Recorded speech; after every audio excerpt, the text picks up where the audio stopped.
의막약신, 인막약고라는 말씀을 들어보셨습니까? 무슨 주문 외우는 것 같죠? 알고 보면 별 뜻이 없어요. 옷은 새 옷이 좋고 사람은 옛사람이 좋다, 이런 뜻을 가지고 있는 말입니다. 사람이, 오래된 사람이 좋다라는 뜻은 우리가 익히 잘 알고 있는 것이지만, 이 말을 들으면서 제가 마음속에 문득 생각난 게 뭐냐면, 새 옷을 좋아하는 것은 요즘 사람이나 옛날 사람이나 다 똑같았구나. 옷만 새 것을 좋아합니까? 집도 새 집을 좋아하고 자동차도 새 자동차를 우리는 더 선호합니다. 여러분들, 올해 우리가 이제 새해를 맞이했습니다. 말 그대로 새로운 한 해를 맞이하게 된 거죠. 어떤 분들은 이렇게 새해를 맞이합니다. 2014년도 너무 힘들었는데 2015년도는 또 어떻게 견디나, 이렇게 생각하면서 2015년도 새해를 맞이하는 분들이 있어요. 그런데 여러분들 보십시오. 이 새로운 해, 새로운 1년이 우리가 사실 이 세상에서 받을 수 있는 선물 중에 가장 위대한 선물이라는 것 여러분들 알고 계십니까? 자동차와 비교할 수 있겠습니까? 새로운 집과 비교할 수 있겠습니까? 어떤 선물과 여러분들에게 허락한 이 새로운 한 해를 비교할 수가 있겠습니까? 그러므로 여러분들, 저나 여러분들이나 우리 모두는 이 새해를 어떻게 맞이해야 될까요? 하나님, 이렇게 귀한 새로운 1년을 저에게 선물로 주시니 참 감사합니다.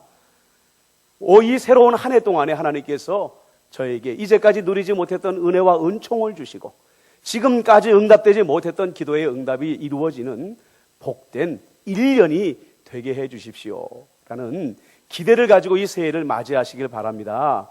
그 기대대로 하나님께서 응답해 주실 줄로 믿습니다. 오늘도 제가 여러분들에게 전하려고 하는 이 말씀도 결국은 새로운 것을 어떻게 누릴 것인가에 관련된 말씀이에요. 여러분들 1절부터 3절까지의 말씀, 여러분들 암송하라면 암송할 분들도 많을 정도로 우리에게 참 잘 알려진 그런 말씀입니다. 그런데 여러분들, 오늘 말씀 가운데 우리가 먼저 주목해야 될 건 뭐냐면요, 아브라함에게 하나님께서 말씀하실 때 너는 고향과 친척과 아버지의 집을 떠나라 라는 말씀인 것입니다. 사실요, 이 세 가지의 단어 중에 한 가지의 말만 해도 이 뜻은 충분히 이해되어지는 것입니다. 하나님께서 아브라함에게 너 고향 떠나, 그러면 다 이해가 되어질 만한 얘기예요. 요즘과 달라서 옛날에는 한 곳에 정착하게 되면 100년씩 1000년씩 그저 가족 대대로, 가문 대대로 머물면서 살지 않았습니까? 그 고향 땅을 떠나라 하는 말은 모든 뜻을 품고 있는 거죠. 아버지의 집을 떠나라, 같은 뜻입니다. 친척의 집을 떠나라, 역시 같은 뜻인 것입니다. 그런데 고향을 떠나라, 친척을 떠나라, 아버지의 집을 떠나라, 이렇게 3번이나 반복하고 있는 이유가 어디에 있습니까? 강조하고 있는 것이지요. 자, 여러분들, 이것이 무엇을 말하는 것입니까? 하나님께서 주시고자 하는 새로운 것을 누리고자 하는 사람들은 하나님을 만나기 이전에, 주님의 음성을 듣기 이전에 자기가 살던 삶과 이렇게 완전히 철저히 이별할 수 있어야 된다는 거예요. 여러분들, 사도 바울이 우리들에게 새로운 그리스도인들에 대해서 말할 때에 뭐라고 말씀하고 있습니까? 이전 것은 죽었다, 그리스도를 통하여 우리가 다시 태어났다라는 표현을 쓰고 있는 것을 보게 됩니다. 여러분들, 예수님 만나기 이전에 우리의 가치관이 십자가에 못 박혀 죽어져야 되는 것이고요, 우리의 모든 습관들이 죽어져야 되는 것이고요, 그 다음에 예수님을 만나기 이전에 우리 안에 있던 모든 병든 성품들이 철저히 죽어지고 장사 지낸 바 되어져야, 그래서 과거의 삶과 내가 완전히 이별을 해야 우리는 새로운 것을 누릴 준비를 그제서야 갖출 수 있게 된다는 거죠. 여러분들 보십시오. 70년대 80년대만 해도 우리나라 사람들이 얼마나 많이 미국으로 이민들을 갔습니까? 신천지를 찾아서, 정말 꿈의 나라를 찾아서 많은 사람들이 이민을 떠났습니다. 그래서 정말로 거기서 드림컴 트루 그래가지고 말이죠, 자기들의 꿈을 이루고 백만장자가 되고 그 땅에 잘 정착한 분들이 참 많이 있었어요. 그런데 그에 못지 아니하게 적지 않은 사람들이 이민 생활에 실패를 하고 다시 고국으로 돌아온 사람들이 있어요. 그 중에서도 정말로 안타까운 사람들은 뭐냐면, 다시 어렵게 고국으로 돌아왔는데 또 정착하지 못하고 다시 또 다른 나라로 이민을 가는 그런 분들도 계셨다는 거죠. 제가 일본에서 선교사역 할 때 보니까 어떤 분은요, 20년 동안의 타국 생활을 했는데 그분이 거쳐온 나라가 5나라, 6나라 그렇습니다. 미국으로 갔다가 프랑스로 갔다가 어디 아프리카로 갔다가 어디 뭐 중동에 갔다가 결국은 다 잃고 또 잃고 하다가 보니까 일본으로 흘러들어온 그런 분들도 제가 목격한 적이 있었습니다. 여러분들 보십시오. 새로운 꿈을 찾아서 떠났던 이분들이 왜 실패했다고 생각합니까?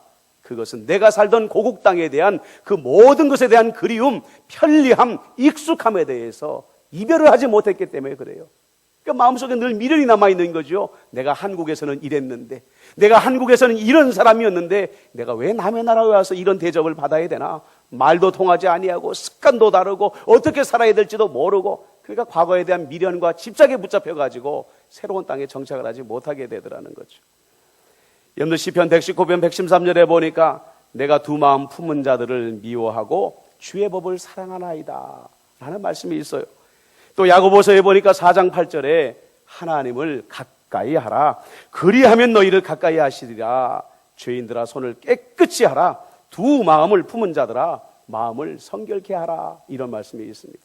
사랑하는 성도 여러분, 이제까지 정리되지 못한 과거의 습관들이 있습니까? 성품들이 있습니까? 그래서 하나님의 새로운 것들을 누리지 못하게끔 막아서는 것들이 있습니까? 2014년도 과거로 장사 지내버리시고 2015년도에는 새로운 마음가짐으로 맞이하심으로 말미암아 하나님의 각양 은혜와 복을 다 받아 누리시는 저와 여러분 되시기를 주님의 이름으로 축복합니다. 자, 두 번째로 여러분들 그렇습니다. 옛것과 이별을 했으면 이제 주님이 부르신 땅에서 우리는 새로운 가치관을 가지고 잘 정착할 수 있어야 된다고 여러분들에게 그렇게 말씀을 드렸습니다. 하나님께서 아브라함을 부르셨을 때 예전에 그가 머물던 땅은 우상 숭배하는 땅이었습니다. 그리고 도덕적으로 성적으로 완전히 방탕하고 타락한 땅이었습니다. 그리고 무엇보다도요, 그 땅을 대변하는 문화는 뭐냐면 지극히 나만을 위해 살아가는 이기적인 삶이었다는 것입니다. 자, 그런데 하나님께서 아브라함을 초청해서 드리신 여러분들 새로운 땅은 어떤 땅입니까? 우상을 섬겨서는 안 되는 땅입니다. 하나님만을 바라보고 하나님만을 신뢰하며 하나님의 입술에서 나온 성경 말씀대로만 살아가야 되는 것이지요. 여러분들 보십시오. 여전히 우리 안에 예전에 우상을 섬기던 얼마나 많은 습관들이 우리의 언어 습관과 우리의 삶의 습관의 자리에 남아있는지 아십니까? 얼마 전에 보니까 우리 친구 목사가요, 우리가 사랑하는 어떤 형제의 부모님이 돌아가셨는데 그 밑에다 댓글로 이런 글을 달아놨더라고요. 그 부모님의 명복을 빕니다. 이렇게 달아놨어요. 내가 메시지로 한참 뭐라고 야동을 했죠.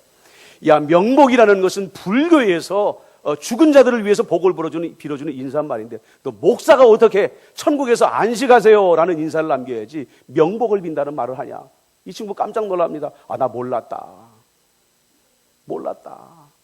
여러분들, 우리가 모르고 쓰는 이교적인 언어의 습관들, 삶의 습관들이 우리 안에 얼마나 많이 남아있는지 몰라요.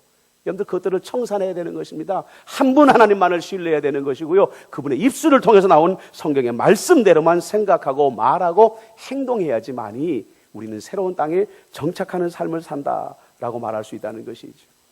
더불어 여러분들, 우리가 이 복에 대해서 분명한 지식과 분명한 믿음을 가져야 우리가 하나님과의 관계에서 원만한 관계를 누릴 수 있다는 것을 아셔야 돼요.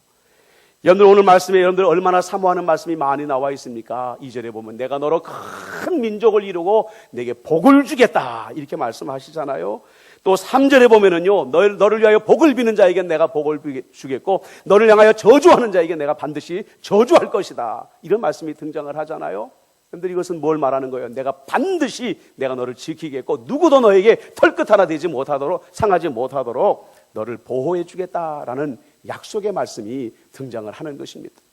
여러분들, 이 말씀까지만 보면은요, 다른 종교가 기대하는 복이나 기독교가 기대하는 복이나 다를 바가 없어요.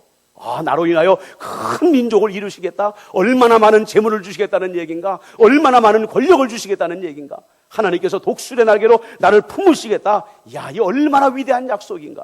다른 종교와 비교할 것이 없다는 거예요.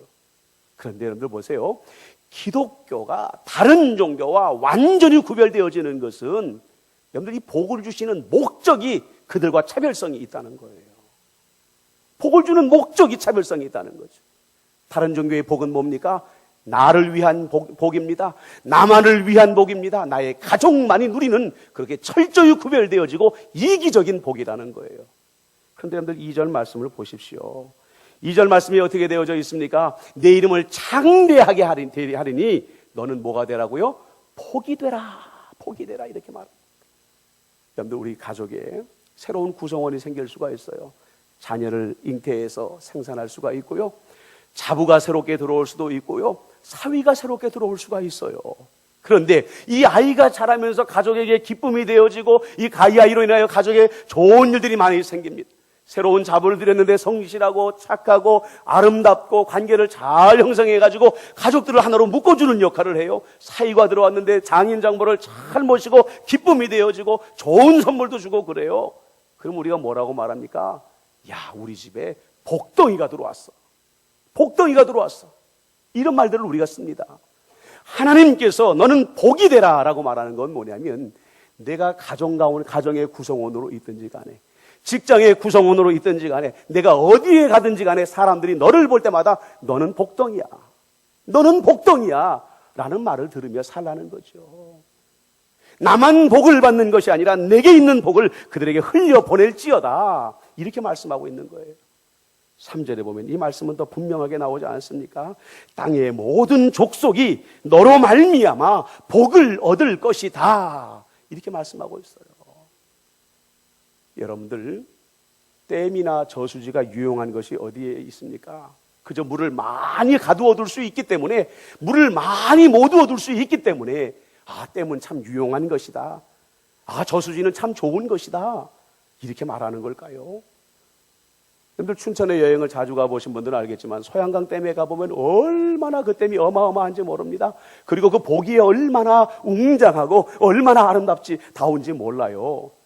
그런데 여러분들 보세요. 나라에서 댐을 만들 때에 관광객들을 유치해가지고 이 댐의 아름다움과 웅장함을 보라, 이런 목적을 가지고 수천억 원의 여러분들 재정을 털어가지고요, 그런 댐을 짓는 나라는 아무도 없습니다. 필요할 때에 그 댐의 물을 흘려보내서 전기를 만들어서 수많은 가구에 전기를 공급하거나, 땅이 메말라서 농사 지을 물이 없을 때에 그 물을 모든 땅에 흘려보내가지고 땅을 비옥하게 만들기 위해서 그 댐을 만든다는 거죠. 여러분들이 바로 하나님이 만드신 이 시대의 댐이라는 것을 이해하시길 바랍니다. 이 시대의 저수지라는 것을 여러분들이 이해하시기를 바랍니다. 하나님께서 많은 비와 많은 물을 여러분들로 하여금 머금도록 하시는 것은요, 움켜쥐라고 여러분들께 보내주시는 것이 아니라 필요할 때마다 수문을 열어서 전기를 만들고 물을 공급해가지고 땅을 비옥하게 하라고 하나님께서는 그리스도인들에게 댐으로, 저수지로 만들어주시고, 남들이 가지지 못하는 어마어마한 재정의 복과 권력의 복과 명예의 복과 건강의 복을 하나님께서는 주신다는 것을 깨달으시길 바랍니다. 댐이 댐 역할을 못하게 되면 그 댐은 문을 닫아야 되는 것이죠. 저수지가 저수지의 역할을 못하게 되면 그 저수지는 문을 닫아버려야 되는 것입니다. 왜 하나님께서 한때에 복을 주셨던 분들에게 그 복을 거두시는가? 역할을 제대로 하지 못하기 때문에 그렇다는 거죠. 예전에 한 수도사가 있었습니다. 그냥 이야기니까 너무 또 심각하게 듣지 마시고 교리 따지지 마세요. 이 수도사는요, 굉장히 경건한 사람이었답니다. 금식도 자주 하고, 기도 시간이 되면 기도 시간 꼬박꼬박 기도를 드렸고요, 또 자기의 수입 중에 일부를 늘 하나님께 11조로 감사의 예물로 정직하게 이렇게 바치던 아주 그렇게 신실한 수도자가 있었어요. 성도들이 찾아오면은 하나님의 말씀을 전하고 그들에게 가르쳐가지고 그들을 또 바른 길로 인도하는 그런 수도자였어요. 칭찬만 받을 만한 그런 수도자가 아닙니까? 그런데요, 이 수도자가 머물고 있는 그 수도원에서 얼마 멀지 않은 곳에 아주 가난한 과부가 살고 있었대요. 홀로 된 분이시죠. 그런데 이분이 물려받은 재산도 없고 교육받은 것도 없으니까 혼자서 이 아이들을 먹이고 입히고 살림을 꾸려나가야 되는데 도무지 방법이 없는 거예요. 아무도 이 홀로 된 일을 돌아봐 주지를 않는 거예요. 그러니까 여러분들 어때요? 우리나라 옛말에 3일 굶으면 담을 넘지 않을 사람이 없다 그러잖아요.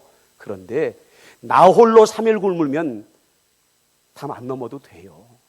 그런데 어머니의 입장에서 자식들이 밥 먹지 못하고 굶는 것을 옆에서 지켜보는 것만큼 여러분들 힘든 일이 어디에 있겠습니까? 그러니까 이 어머니가 몰래 남의 것을 훔치게 됐는데 그걸 이 수도자가 알게 된 거예요. 화가 났습니다. 그래가지고 이 과부를 불러들인 거죠. 홀로 된 분을 불러들인 거예요. 너는 하나님을 믿는 사람이 어떻게 남의 것을 도둑질할 수 있느냐. 다시는 그런 짓을 저지르지 마라. 그러니까 엄마가 그냥 아이고 수도자님 제가 잘못했습니다. 다시는 이런 일을 저지르지 않겠습니까? 않겠습니다 하니까 돌려보내준 거예요. 근데 며칠이 되지 못해서 어떻게 해요? 쌀독에 쌀이 똑 떨어져 버렸는데 또 먹을 것이 없는데 또 나쁜 짓을 저지르고 말하네요. 그러니까 수도자가 이 분을 어머니를 불러가지고 이 카톨릭에 보면 보속이라는 게 있죠. 죄를 저지르면 그 죄에 대한 대가를 치르게 만듭니다. 그래가지고 이 어머니에게 벌을 주는데 어떻게 벌을 주냐면 당신이 죄를 지을 때마다 큰 돌을 하나씩 갖고 와가지고 이 마당에다가 내려놓아라. 그러면 그 돌을 볼 때마다 반성을 하겠지라고 생각했는데 나중에 보니까는요 이 돌이 하나씩 쌓여가지고 산같이 돌이 쌓여버려요. 수도자는 당연히 이 어머니를 또 불러드렸습니다. 내가 그토록 너에게 엄하게 경고를 했는데 아니 이렇게 돌더미가 산더미가 되도록 이런 죄를 짓다니 너 도대체 네가 인간이냐 말이죠. 엄하게 꾸중을 한 거예요.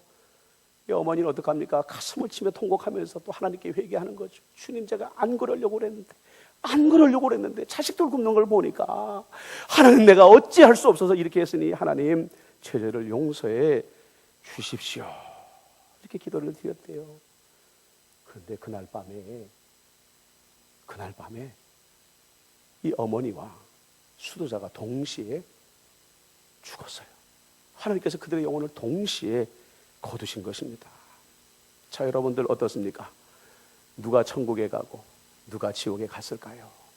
우리 생각에는 매일 도둑질이나 하던 그 어머니는 지옥에 갔을 것이고 그렇게 평생에 거룩하게 엄격하게 자기 자신을 수도하던 그 수도자는 천국에 갔을 것이다 이렇게 생각을 할 겁니다. 그런데 막상 천국문을 딱 열고 보니까 수도자가 보이잖아요. 수도자는 지옥에 가버렸습니다.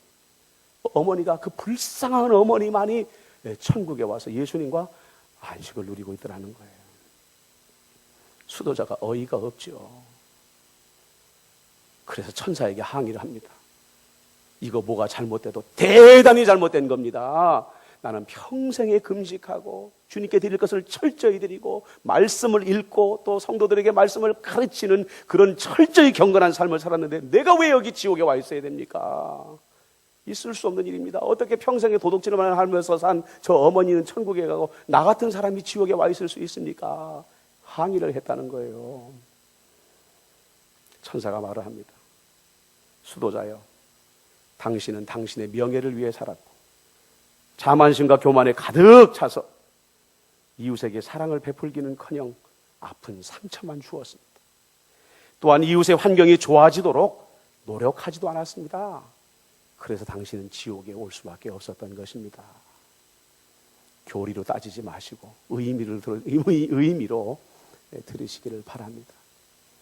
여러분들 올해 임마누엘교회 표어가 뭡니까? 주님의 손과 발이 되는 임마누엘, 예수님의 손과 발이 되는 교회, 임마누엘 교회라는 표현인 것입니다. 우리에게 익숙한 말이 있지요. 하나님은 모든 아이들에게 함께 할 수 없어서 어머니를 만드셨다라는 말이 있습니다. 마가복음 14장 7절에 보면 가난한 자들은 항상 너희와 함께 있으니 아무 때라도 원하는 대로 도울 수 있거니와 나는 너희와 항상 함께 있지 아니하리라 라는 말씀이 또 있어요. 여러분들 보십시오. 가난한 자들에게 예수님이 찾아가시려고 하는 거예요. 병든 자들에게 예수님께서 찾아가시려고 하는 거예요. 마음이 병들어서 홀로 눈물 흘리며 애통해하는데 외로운데 아무도 위로해 줄 자가 없는데 예수님께서 그들에게 찾아가기를 원하신다는 것입니다. 그런데 누구를 통해서 찾아가기를 원하시냐면요, 바로 여러분들을 통해서 예수님은 그 사람들에게 찾아가기를 원하신다는 것입니다. 여러분들이 가난한 자의 옆에 서 있으면 예수님이 그들 옆에 서 있는 것이고요. 몸에 병든 자 옆에 서 있으면 그 순간에 예수님이 그들 옆에 서 계시는 것이고요. 마음이 병들어서 외로워 눈물 흘리고 지쳐있는 영혼들 앞에 옆에 여러분들이 서 있다고 한다면 바로 예수님께서 여러분들을 통하여 그 사람들 옆에 서 계시는 것이라는 거죠. 그저 여러분들이 멀리서 바라보며 안 됐다, 불쌍하다, 어쩌다가 저렇게 됐을까라고 한다고 한다면 예수님도 그들 가까이에 가실 수가 없는 것이고요. 그들을 도울 방법이 없는 것이라는 것입니다. 오직 예수님은 여러분들의 손을 통하여 만져주실 수 있는 것이고요. 여러분들의 발을 통하여 그들에게 가까이 가셔서 그들을 위로해 주실 수가 있다는 것입니다. 여러분들 올 한 해에 우리 임마누엘 교회는 과거의 삶과 이별하는 교회가 되어지길 원합니다. 나만 생각하고 나만 바라보고 나만을 위해 살던 삶에서 복을 유통하는 사람, 댐과 같은 사람, 저수지와 같은 사람이 되어서 하나님의 위대한 영광을 우리가 이 세상 가운데에 드러내겠습니다 하는 베풀고 섬기고 봉사하는 삶으로 변화되시기를 주님의 이름으로 축복합니다. 영상 하나를 보고 말씀을 마치도록 하겠습니다. This last song, we kind of just did the last song, I guess. But there's one more thought I'd like to leave with you. And it is, when it's all said and done, we have to examine our motives. Why do we do what we do? And it should be for the purpose of Him. It should be out of the motivation of love and not any hidden agendas. So Lord, that's our prayer. We want to do all this for You, because that's really what matters.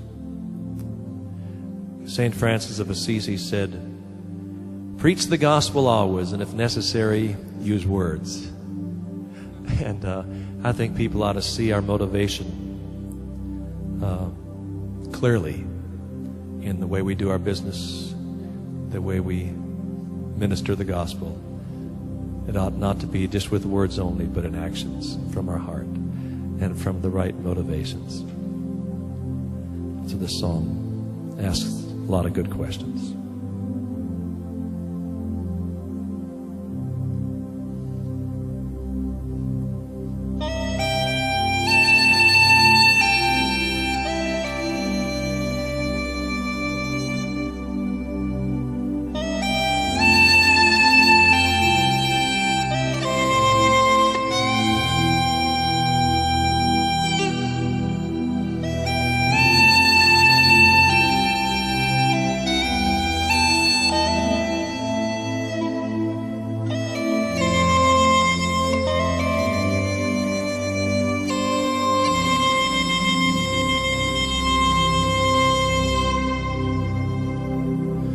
When it's all been said and done,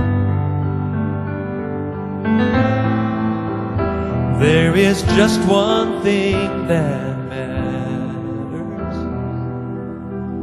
Did I do my best to live for truth? Did I live my life for You? When it's all been said and done, all my treasures will mean nothing. Only what I've done for love's reward will stand the test of time.